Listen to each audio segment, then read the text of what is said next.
अस्सलामुअलैकुम स्टूडेंट्स, उम्मीद है आप सब खैरियत से होंगे। आज जो हमारा टॉपिक है वो है एड्रीनल ग्लैंड्स। सबसे पहले हमें ये पता होना चाहिए कि एड्रीनल ग्लैंड होते क्या हैं। एड्रीनल ग्लैंड हमारे पास किडनी के ऊपर एक ट्रायंगल जो है स्ट्रक्चर होता है और वो जो है डिफरेंट तरह के हार्मोन्स को रिलीज़ करवाता है। अच्छा, ये कौन कौन से हार्मोन्स रिलीज़ करवाते हैं इसको हम बाद में पढ़ेंगे। पहले हम पढ़ लेते हैं यहाँ पे जो लिखा हुआ है इसकी definition. Adrenal glands are located just above each kidney.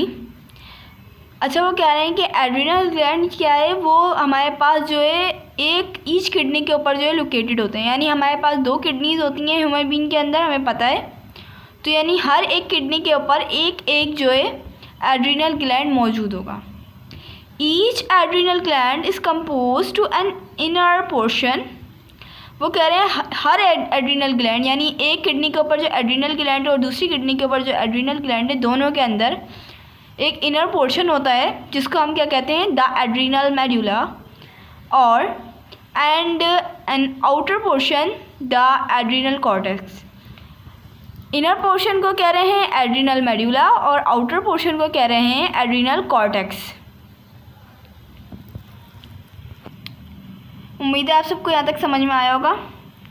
देखें, सबसे पहले किडनी है, ठीक है, 2 किडनीज होती हैं, हमें पता है हमारी बॉडी के अंदर, ह्यूमन बीइंग के अंदर हर एक किडनी के ऊपर एक एड्रीनल ग्लैंड मौजूद है।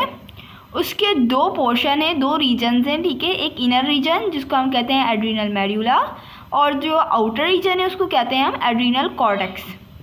सो फर्स्ट ऑफ ऑल हम एड्रीनल मेडुला को पढ़ते हैं।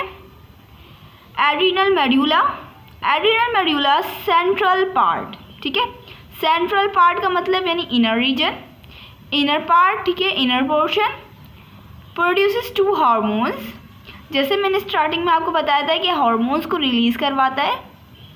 और हार्मोन हमें पता है क्या होते हैं, हार्मोन होते हैं जो एक ग्लैंड से रिलीज़ हों, यानी एक ग्लैंड से निकलें और उनका जो एक्शन है, उनकी जो स्पेसिफिक टारगेट है वो दूसरी जगह पे जाके वो उसको एक्टिवेट करवाएं और किसी भी जो है स्पेसिफिक रिसेप्टर से जाके अटैच हो जाएं और किसी भी एक्शन को ट्रिगर करें। यानी किसी भी हमारे बॉडी के अंदर कोई रिएक्शन हो रहा है, कोई एक्शन हो रहा है तो उसको ट्रिगर करवाएं, दूसरी चीज़ों को एक्टिवेट करते हैं वो, ठीक है। एक जगह से रिलीज़ होकर दूसरी जगह पे जाके किसी भी स्पेसिफिक रिसेप्टर से अटैच होके और किसी भी एक्शन को ट्रिगर करते हैं, ठीक है। हार्मोन ये होते हैं।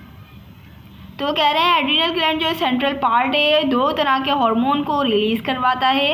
एपिनेफ्रिन कहते हैं उसको हम, और दूसरे को हम कहते हैं नॉर एपिनेफ्रिन। एपिनेफ्रिन को हम एड्रीनालाइन भी कहते हैं और नॉर एपिनेफ्रिन को हम कहते हैं नॉर एड्रीनालाइन, ठीक है। इससे आपको याद हो जाना चाहिए एपिनेफ्रिन एड्रीनालाइन क्योंकि एड्रीनल ग्लैंड से हो रहा है, और नॉर एपिनेफ्रिन नॉर एड्रीनालाइन, ठीक है। इन रिस्पॉन्स टू स्ट्रेस, अब हमें इसको पता चल गया कि ये रिलीज़ क्यों है। कोई ना कोई तो वजह होती है ना किसी भी हार्मोन की रिलीज़ होने की।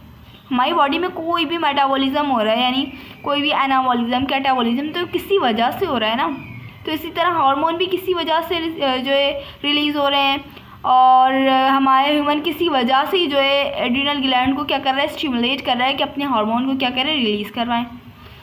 तो किसकी वजह से होते हैं ये, स्ट्रेस की वजह से होते हैं। स्ट्रेस के अलावा ये कोई फियर होता है, हमें कोई डर हो रहा होता है किसी चीज़ का, या फिर कोई खौफ होता है किसी को, या कोई जो है ऐसी बहुत बड़ी टेंशन हो गई है, तो उसमें जो है ये एपिनेफ्रिन नॉर एपिनेफ्रिन क्या होते हैं, रिलीज़ होते हैं, ठीक है, अगर इजी वर्ड में हमें बताना हो तो।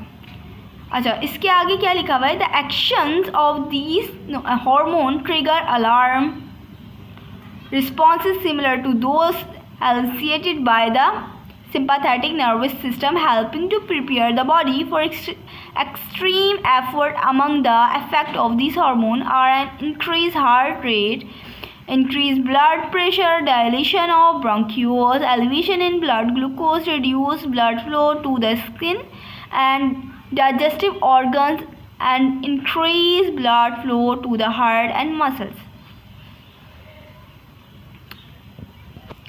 अच्छा, इससे आगे जो मैंने आपको सब कुछ पढ़ के बताया है इसकी ट्रांसलेशन में कर रही हूँ, इसको समझा रही हूँ। वो कह रहे हैं कि ये जो है हार्मोन क्यों रिलीज़ होते हैं, किसी भी बॉडी में जैसे कि कोई ऐसी कंडीशन सामने देख रहा है वो पर्सन जिसकी वजह से उसकी बॉडी को जो है बहुत ज़्यादा मोर एक्टिव होना है, ठीक है, तो वो क्या करेगा, ये हार्मोन्स दोनों जो हैं एपिनेफ्रिन और एपिनेफ्रिन पर्सन को जो है प्रिपेयर करते हैं किसी भी ऐसी सिचुएशन के लिए जिसको उसको फेस करना होता है, ठीक है।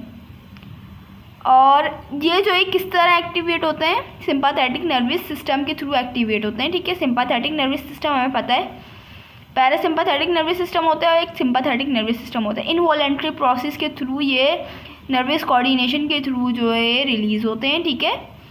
और ये क्या करते हैं, उसके आगे लिखा हुआ है effect of these hormone are an increase heart rate. वो कह रहे हैं कि हार्ट रेट को बढ़ा देते हैं ये, ठीक है।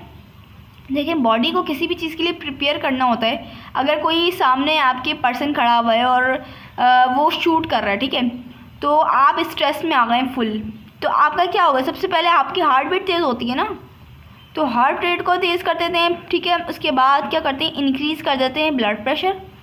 ब्लड प्रेशर हमें पता है खून की रफ्तार को तेज़ कर देते हैं। डायलेशन ऑफ ब्रोंकियोल, ब्रोंकियोल की डायलेशन क्यों हो रही है, अच्छा ब्रोंकियोल की डायलेशन, ब्रोंकियोल कहाँ होती है, हमें पता है लंग्स में मौजूद होती हैं ब्रोंकियोल। तो उसकी डायलेशन में क्या होता है कि ज़्यादा से ज़्यादा ऑक्सीजन आने लग जाती है। जब वो डायलेट होती हैं तो ज़्यादा ऑक्सीजन आएगी, ज़्यादा जो है वाइटल ऑर्गन में ऑक्सीजन जाएगी, वो ज़्यादा जो है स्पीडली वर्क करेंगे, ठीक है। इसी वजह से जो है हार्ट रेट भी होना बढ़ जाता है। अच्छा, elevation in blood glucose reduce blood flow to the skin and digestive organ and increase blood flow to the heart and the muscle. वो कह रहे हैं कि स्किन में और डाइजेस्टिव ऑर्गन में जो ब्लड का फ्लो होता है ना, वो रिड्यूस हो जाता है, ठीक है।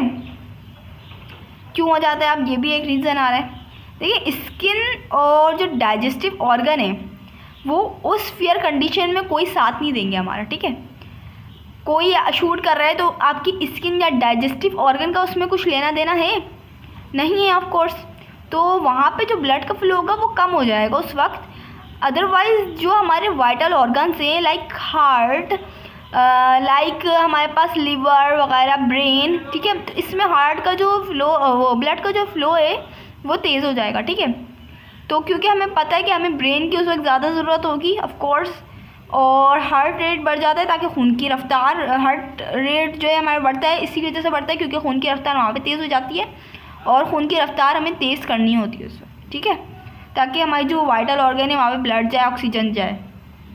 तो यहाँ पे हार्ट के पास ज़्यादा तेज़ी से खून की रफ्तार जाने लग जाती है ताकि पूरी बॉडी में जाए। और इसके अलावा जो मसल्स हैं, हमारी मसल्स का काम है उस वक्त हमें अपने आप को डिफेंड करना है, किसी चीज़ के लिए प्रिपेयर करना है बॉडी को, तो क्या करना होगा, मसल्स को हमें ज़रूरत होगी क्योंकि हमें क्या, हमें पता है कि हम अपने मूवमेंट के थ्रू ही जो है डिफेंड कर सकते हैं अपने आप को, ठीक है। तो मसल्स में जाना शुरू हो जाएगा। इसके अलावा the adrenal medulla is activated by the sympathetic nervous system, जो मैंने आपको बता दिया already, which prepare the body to respond to emergencies, ठीक है। एमरजेंसीज के लिए जो है बॉडी को प्रिपेयर करता है, ये भी मैंने आपको पूरा बता दिया है। तो उम्मीद है आपको आज का लेक्चर समझ में आ गया होगा। थैंक यू सो मच, अल्लाह हाफिज़।